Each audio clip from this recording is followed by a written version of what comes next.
നമ്മളുടെ പാഡ്സ് വരട്ടെ എങ്ങനെ ഉണ്ടാക്കാമെന്ന് നോക്കാം. 1/2 കിലോ പാഡ്സാണ് ഞാനിവിടെ എടുത്തിട്ടുള്ളത്.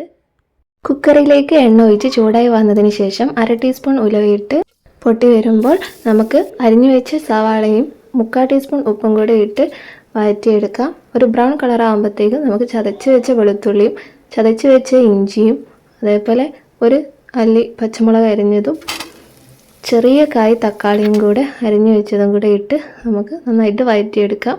ഇനി നമുക്ക് മസാലപ്പൊടികൾ ചേർത്ത് കൊടുക്കാം.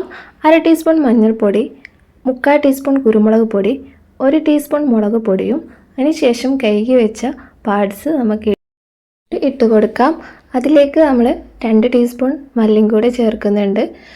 ഒട്ടും വെള്ളം ചേർക്കാതെ നമുക്ക് വേവിച്ചെടുക്കാം.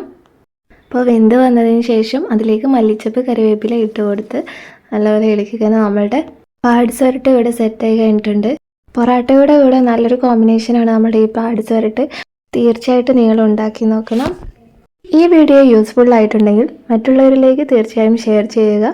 എൻ്റെ ഈ പുതിയ യൂട്യൂബ് ചാനൽ സബ്സ്ക്രൈബ് ചെയ്യാനും ബെല്ലൈക്കൺ അമർത്താനും മറക്കല്ല.